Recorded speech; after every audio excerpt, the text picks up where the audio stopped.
ജീവധാര ജീവമൊഴി കാൽവരിനാഥന്റെ സ്നേഹമൊഴി തിരുനിറത്താൽ ജീവനേകും യേശുനാഥന്റെ ജീവമൊഴി ജീവധാര ജീവധാര ജീവധാര.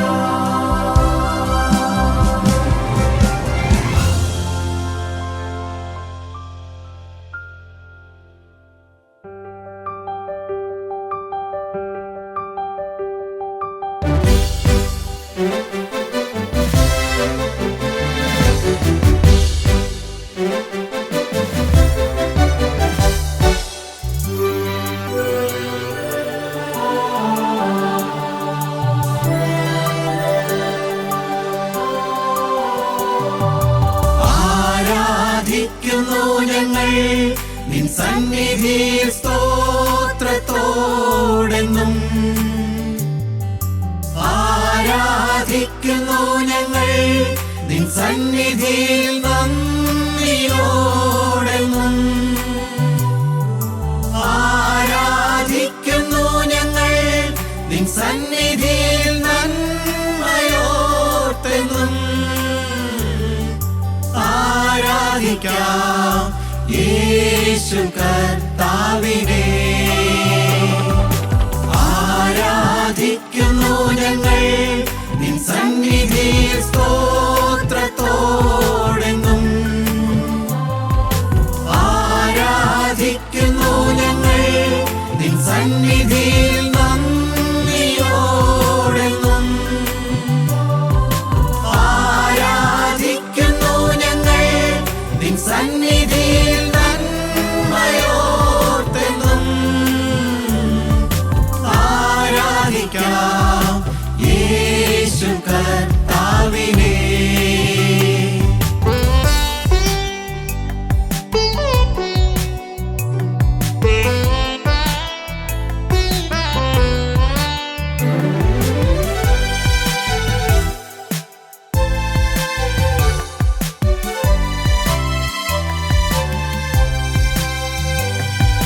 നമ്മെ സർവം മറന്ന് തൻ സന്നിധിയിൽ മോദമോടിന്ന്. നമ്മെ സർവം മറന്ന് തൻ സന്നിധിയിൽ ധ്യാനത്തോടിന്ന്. നമ്മെ സർവം മറന്ന് തൻ സന്നിധിയിൽ കീർത്തനത്തിനായി. ആരാധിക്കാം യേശു കർത്താവിനെ. നമ്മെ സർവം മറന്ന് തൻ സന്നിധിയിൽ മോദമോടിന്ന്. നമ്മെ സർവം മറന്ന് തൻ സന്നിധിയിൽ ധ്യാനത്തോടിന്ന്.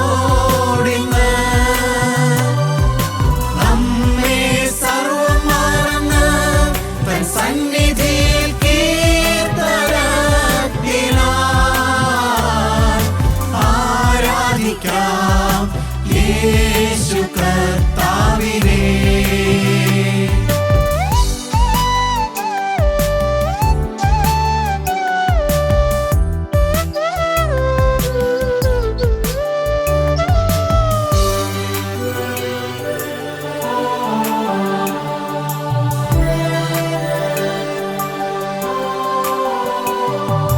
നീയൻ സർവനീതിയും ആയിത്തീർന്നതായ പൂർണ്ണനാ. നീയൻ സർവനീതിയും ആയിത്തീർന്നതായ ഭാഗ്യവാ. നീയൻ സർവനീതിയും ആയിത്തീർന്നതായ ധന്യനാ. ആരാധിക്കാം യേശു കർത്താവിനെ. നീയൻ സർവനീതിയും ആയിത്തീർന്നതായ പൂർണ്ണനാ.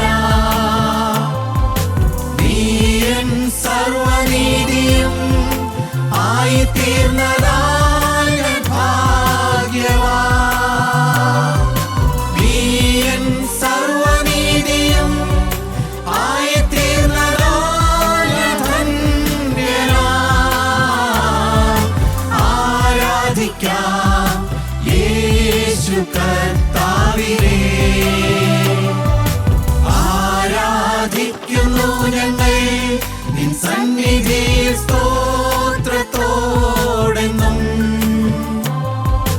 ആരാധിക്കുന്നു ഞങ്ങൾ. നിൻ സന്നിധിയിൽ നന്ദിയോടെന്നും ആരാധിക്കുന്നു ഞങ്ങൾ. നിൻ സന്നിധിയിൽ നന്മയോർത്തെന്നും ആരാധിക്കാം യേശു കർത്താവിനെ. ആരാധിക്കുന്നു ഞങ്ങൾ നിൻ സന്നിധിയിൽ സ്തോത്രത്തോടെന്നും ആരാധിക്കുന്നു ഞങ്ങൾ. നിൻ സന്നിധിയിൽ നന്ദിയോടെന്നും ആരാധിക്കുന്നു ഞങ്ങൾ. നിൻ സന്നിധിയിൽ നന്മയോർത്തെന്നും ആരാധിക്കാം യേശു കർത്താവിനെ. ആരാധിക്കാം യേശു കർത്താവിനെ.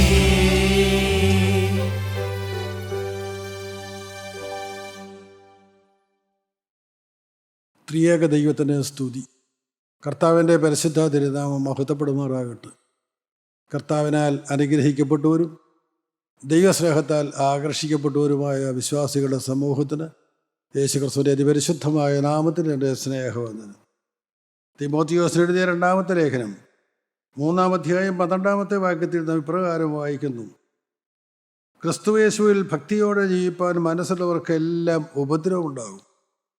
അപ്പോസ്തലനായ പൗലോസ് തൻ്റെ ആത്മീയ പുത്രനായ ബിഷപ്പായ തിമോത്തിയോസിന് ഉപദേശം കൊടുക്കുകയാണ്. ഭക്തിയോടെ ജീവിപ്പാൻ മനസ്സുള്ളവർക്കെല്ലാം ഉപദ്രവം ഉണ്ടാകും.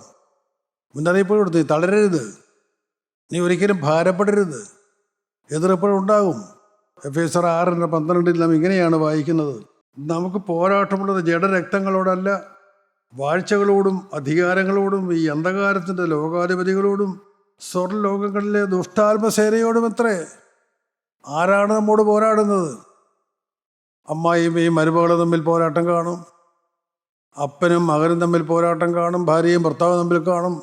പക്ഷെ വളരെ വ്യക്തമായി അപ്പോസ്തലൻ നമ്മളെ ഓർപ്പിച്ചു, നമുക്ക് പോരാട്ടമുള്ളത് ജഡരക്തങ്ങളോടല്ല, ഈ ഭൂമിയിലെ ഒരു മനുഷ്യരോടുമല്ല നമുക്ക് പോരാട്ടമുള്ളത്, വാഴ്ചകളോടും അധികാരങ്ങളോടും ഈ അന്ധകാരത്തിൻ്റെ ലോകാധിപതികളോടും സ്വർലോകങ്ങളിലെ ദുഷ്ടാത്മസേനയോടും അത്രേ.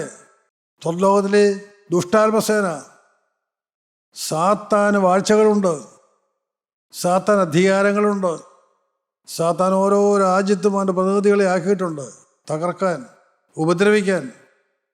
ഓരോ ദേശങ്ങളിലുമുണ്ട്, പോരാ ഓരോ ഭവനങ്ങളിലുമുണ്ട്. ഓരോ വിശ്വാസിയുടെ ഭവനങ്ങളിലും സാത്താൻ തൻ്റെ ഏജന്റുമാരെ ആക്കിയിട്ടുണ്ട്. അവരെ ഉപദ്രവിക്കാനാണ്, കഷ്ടപ്പെടുത്താനാണ്.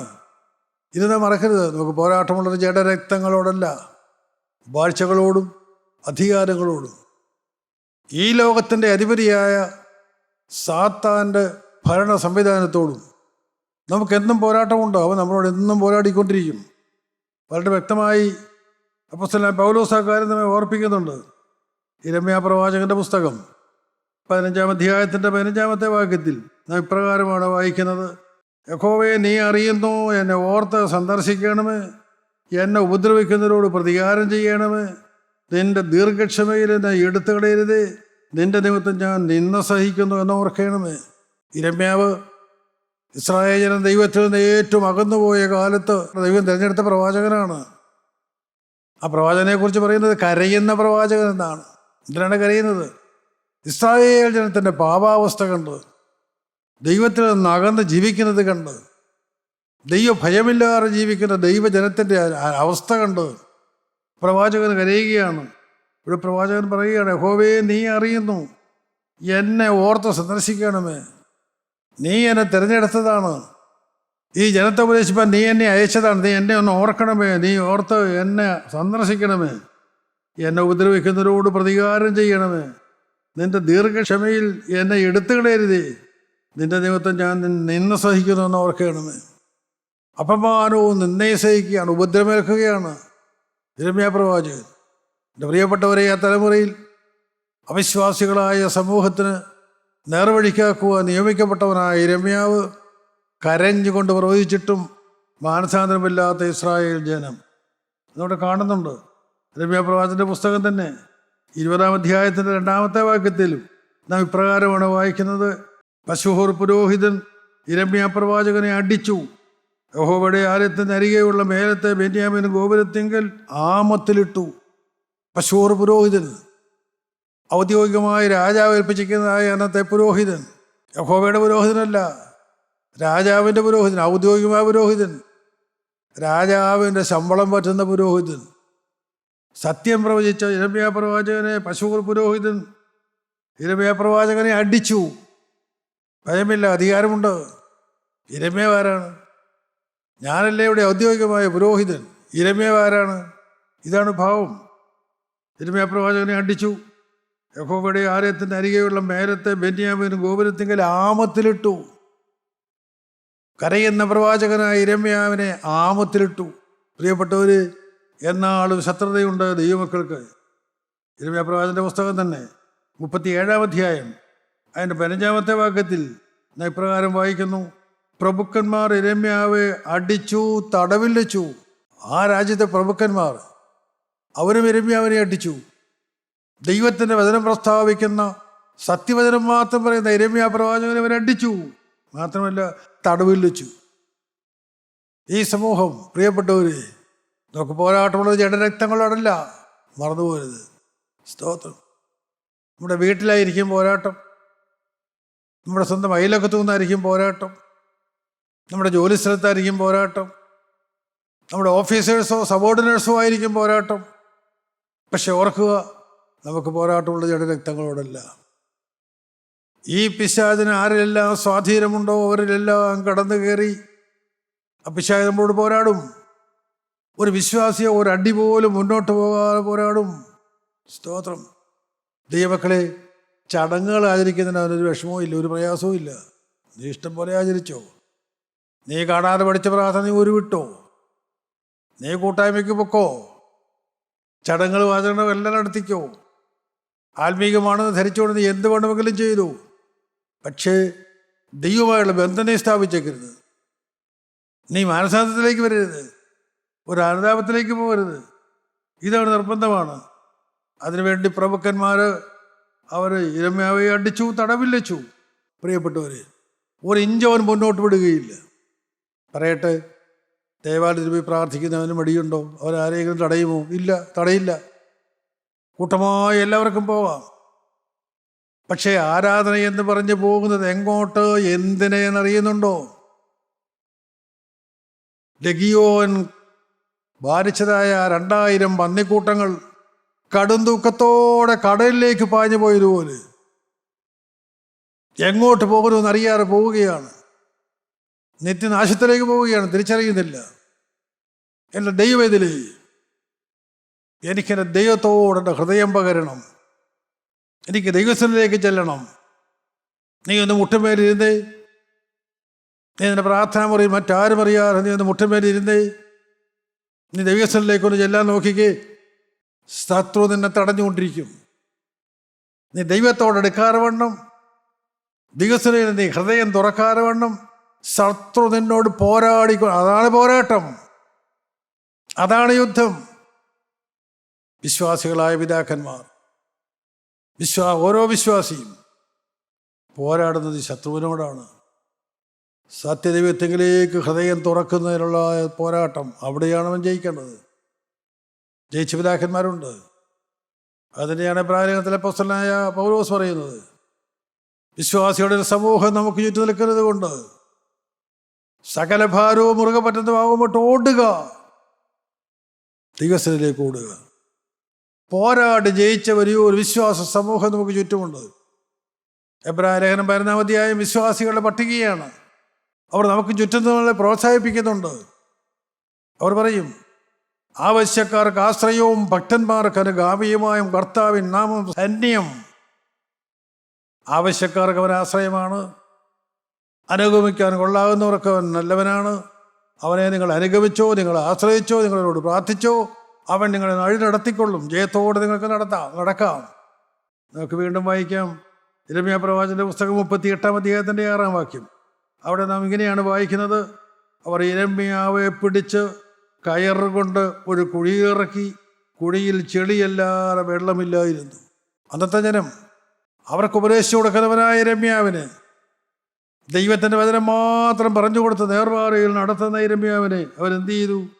അവർ യിരെമ്യാവെ പിടിച്ച് കയറ് കെട്ടി കുഴിയിലിറക്കിയ, കുഴിയിൽ വെള്ളമില്ല, ചെളി മാത്രം, ചെളി നിറഞ്ഞിരിക്കുന്ന കുഴിയിലേക്ക് ആ യിരെമ്യാവിനെ ഇറക്കി വിട്ടു. പ്രിയപ്പെട്ടവരെ, ഈ പീഡകളെല്ലാം യിരെമ്യാവ് സഹിച്ചു, ജനത്തിന് വേണ്ടി സഹിച്ചു. യിരെമ്യാവിൻ്റെ പുസ്തകം കഴിഞ്ഞാൽ പിന്നീട് കാണുന്ന വിലാപങ്ങൾ. യിരെമ്യാവ് ജനത്തിൻ്റെ പാപങ്ങളെല്ലാം ഏറ്റെടുത്തുകൊണ്ട് ദൈവസേനയിൽ ഞാൻ പാപി എന്ന് പറഞ്ഞുകൊണ്ട് ലഭിക്കുകയാണ്. ദൈവം മനസ്സറിയുന്നതിന് വേണ്ടി കരയുകയാണ്. ആ കരച്ചിലിൻ്റെ പുസ്തകമാണ് വിലാപങ്ങളുടെ പുസ്തകം, യിരെമ്യാവിൻ്റെ കരച്ചിൽ. പ്രിയപ്പെട്ടവരെ, യിരെമ്യാവിൻ്റെ ദൗത്യം യിരെമ്യാവ് വിശ്വസ്തയോടെ നിർവഹിച്ചു. സഹോദര, എനിക്ക് നിനക്കും ദൈവം ഒരു ദൗത്യം തന്നിട്ടുണ്ട്. നിവർത്തിച്ചോ, ഓട്ടമോടി തികച്ചോ. വിശ്വാസികളായ നാം ഈ തലമുറയിൽ നിന്നോ. ശാന്തമായി നിങ്ങൾ വിശ്വസിക്കണമേ, ശാന്തമായി നിങ്ങളൊന്ന് ചിന്തിക്കണമേ. സ്തോത്രം. ദാനിയേൽ, യോസഫ്, അബ്രഹാമിൻ്റെ മകനായ ഇസ്ഹാക്കിൻ്റെ മകനായ യാക്കോബിൻ്റെ മകനായ യോസഫ് വിശ്വസ്തനായി നിന്നു. അവൻ ജയാളിയായി. ദൈവം അവന് ജയമെടുത്തു. ദാനിയേലും യെരുശലേമിൽ പറക്കുന്ന യഹൂദനായ ദാനിയേൽ ചെറുപ്രായത്തിൽ തന്നെ ദാനിയേലും അവൻ്റെ 3 കൂട്ടുകാരെയും ബാബിലോണിലെ രാജാവ് വന്ന യെരുശലേം ആക്രമിച്ച് കീഴ്പ്പെടുത്തി അവരെ അടിമകളായി ബാബിലോണിലേക്ക് കൊണ്ടുപോയി. വിശ്വാസികളായ ദാനിയേലും 3 കൂട്ടുകാരും അവർ ബാബിലോണിലേക്ക് പോയി. പുറജാതി രാജാവായ ബാബിലോണിലെ രാജാവിൻ്റെ അടിമകളായി ആ കൊട്ടാരത്തിൽ നിൽക്കുകയാണ്. സ്തോത്രം. പ്രിയപ്പെട്ടവരെ, അടിമയ്ക്ക് വിലയില്ല. വീട്ടിൽ വളർത്തുന്ന കോഴിയെ കൊല്ലാൻ ആരുടെയെങ്കിലും അനുവാദം വേണോ? ആ വിലയേ ഉള്ളൊരടിമയ്ക്ക്. സ്തോത്രം. ഒരു സ്വാതന്ത്ര്യമില്ല. അന്യരാജ്യത്ത് ബാബിലോണിൽ, പുറജാതി രാജ്യത്ത് ദാനിയേലും 3 കൂട്ടുകാരും ചെന്നു. രാജാവ് കൽപ്പിച്ചു, ഇവരിൽ ബുദ്ധിശാലികളെ, നല്ല ആരോഗ്യമുള്ളവർ, നല്ലൊരുമായി തോന്നുന്നവർ, അവരെ കൽദയരുടെ ഭാഷ അഭ്യസിപ്പിക്കുക, അവരെ പ്രധാന സ്ഥാനങ്ങളിലിരുത്താം. അതിനകത്ത് ദാനിയേലും 3 കൂട്ടുകാരും പെട്ടു. ദാനിയേലിനറിയാം പുറജാതി രാജ്യത്ത് വിശ്വസ്തയോടെ നിൽക്കാൻ കഴിയുകയില്ല. രാജാവ് കൽപ്പിച്ചു, അവർക്ക് രാജഭോജനം കൊടുത്ത് അവരെ വളർത്തുക, അവരെ ഭാഷ അഭ്യസിപ്പിക്കുക പറഞ്ഞു.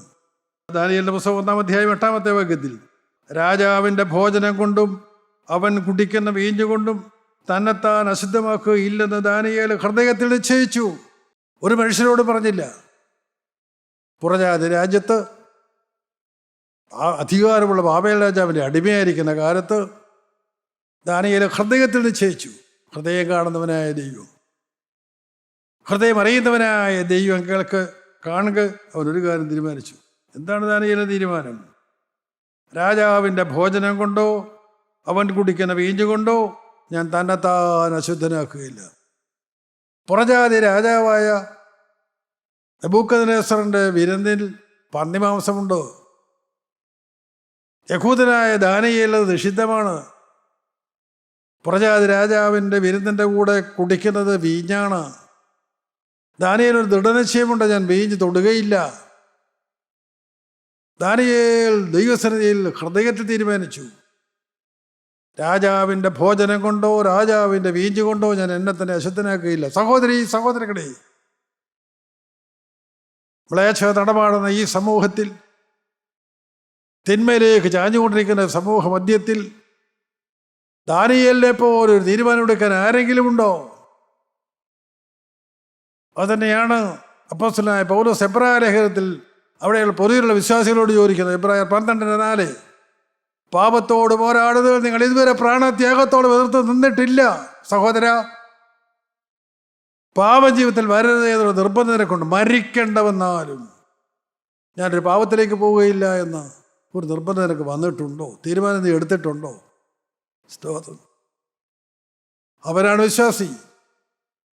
അവനെ നോക്കിയാണ് ദൈവം സന്തോഷിക്കുന്നത്. യെരൂശലേമിലായിരുന്ന ദാനിയേലും കൂട്ടുകാരും അവിടെ അടിമകളായിരിക്കുമ്പോൾ ദൈവം അവരെ നോക്കി അഭിമാനിക്കുന്നു. നിത്യനായ ദൈവം അവരെ നോക്കി സന്തോഷിക്കുന്നു.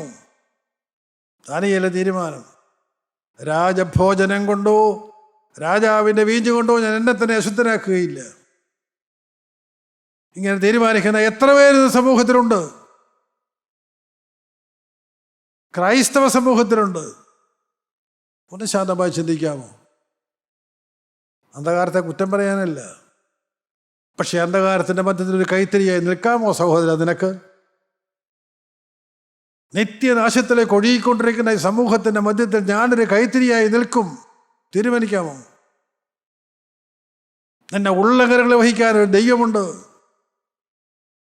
നിന്നെ കാത്ത് പരിപാലിക്കാനൊരു ദൈവമുണ്ട്.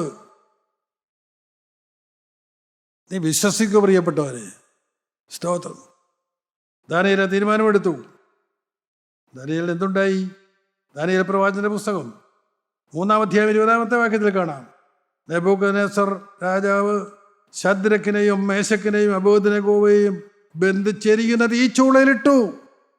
തീരുമാനമെടുക്കുന്ന ദൈവമക്കൾക്ക് അവരോട് എതിർക്കുന്ന ഭീകരനായ പിശാച് രാജാവിലൂടെ ഭയാനകമായ ശിക്ഷ കൊടുത്തു. എന്താണ്?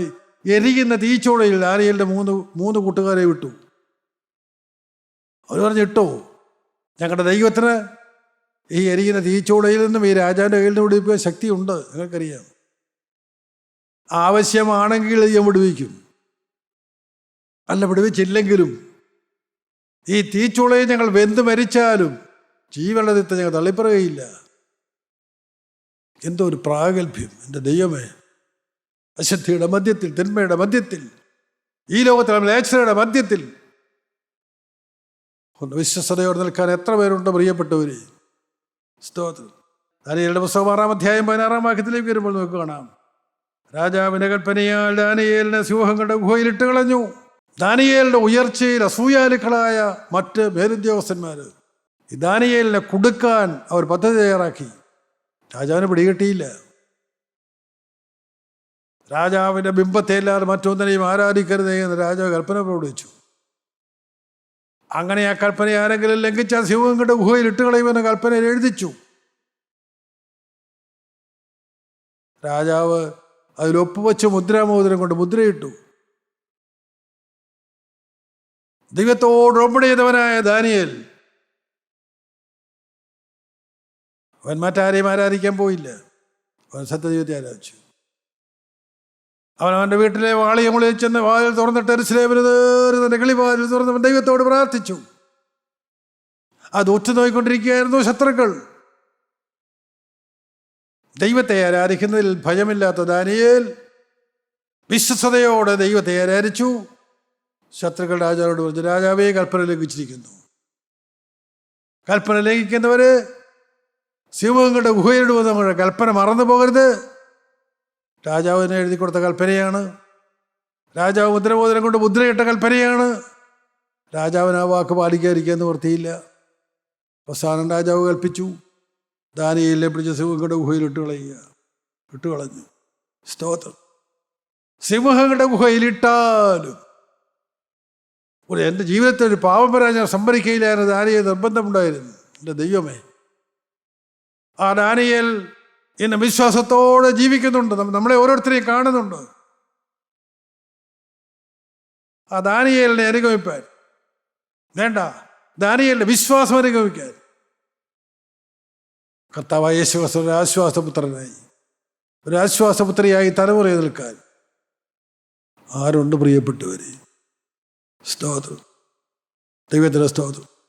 ഞാനിങ്ങനെ പറഞ്ഞു കേട്ടിട്ടുണ്ട്, കണ്ടതല്ല. ഒരു ലേഡീസ് ഹോസ്റ്റലിൽ ഡിഗ്രിക്ക് പഠിക്കുന്ന ഒരു പെൺകുട്ടി, ആ കോളേജിൽ തന്നെ പഠിക്കുന്ന ഒരു യുവാവ് അവളെ പ്രേമിച്ചു. അവൾക്കറിഞ്ഞുകൂടാ. അവൾ രക്ഷിക്കപ്പെട്ട ദൈവവേദിയിലാണ്, അവൾ സമർപ്പണം കൊടുത്ത ദൈവവേദിയിലാണ്. ഒരിക്കൽ ആ കോളേജിലേക്ക് ഈ യുവാവ് കടന്നു ചെന്ന് അവിടുത്തെ മേലധികാരിയോട് പറഞ്ഞു, എനിക്ക് ഇന്ന പെൺകുട്ടിയെ കാണും. എന്തിനാണ്? എനിക്ക് അവളോടൊരു വാക്ക് പറയാനുണ്ട്. സാധാരണ അങ്ങനെ ഹോസ്റ്റലിൽ താമസിക്കുന്നവരെ കാണിക്കാറില്ലല്ലോ. എനിക്ക് അത്യാവശ്യമായി അവളോടൊരു വാക്ക് പറയാനുണ്ട്. ഞാനിവിടെ ഇരിക്കാം. ഒരാൾ വിട്ടു, ഹോസ്റ്റലിലേക്ക് ആൾ വിട്ടു. നിന്നെ കാണാൻ ഒരാൾ വന്നിരിക്കുന്നു, വരാൻ പറഞ്ഞു. അവൾ വന്നു.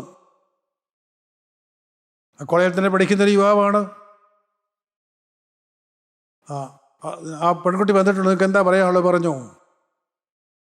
ആ യുവാവോട് പറഞ്ഞു, നിന്റെ കണ്ണുകളെ നഹടാൽ ആകർഷിച്ചു. എനിക്ക് നിന്നെയല്ലാതെ വേറൊരാളുടെ ഭാര്യയാക്കാൻ സാധ്യമല്ല. ഞാൻ തന്നെ സ്നേഹിക്കുന്നു, ഞാൻ തന്നെ വിവാഹം കഴിക്കാൻ ആഗ്രഹിക്കുന്നു. നിനക്ക് സമ്മതമാണ്? അവൾ പറഞ്ഞു, ഞാൻ എൻ്റെ ജീവിതം ദൈവത്തിന് കൊടുത്തുപോയതാണ്. എനിക്കൊരു ഹൃദയമേ ഉള്ളത് ഞാൻ ദൈവത്തിന് കൊടുത്തുപോയി. എനിക്കിനി വേറെ ആരെയും സ്നേഹിക്കാൻ സാധ്യമല്ല. അദ്ദേഹം പറഞ്ഞു, ഞാൻ നിന്നെ അത്യാഘാതമായി സ്നേഹിക്കുന്നു. നീ എന്നെ സമ്മതിച്ചില്ലെങ്കിൽ ഞാൻ ആത്മഹത്യ ചെയ്യും. അവൾ കോളേജ് അധികൃതരോട് പറഞ്ഞു, എനിക്ക് 2 മിനിറ്റ് സമയം തരാമോ? തരാം. അവൾ ഹോസ്റ്റൽ മുറിയിലേക്ക് പോയി.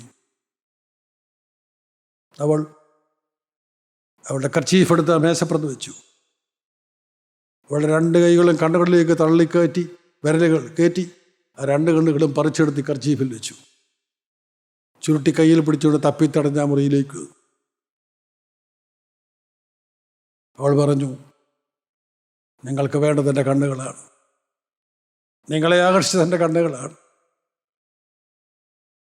എൻ്റെ ക്രൈസ്തവ ജീവിതത്തിന് ഇടർച്ചയായി നിൽക്കുന്ന ഈ കണ്ണുകൾ എനിക്ക് വേണ്ട.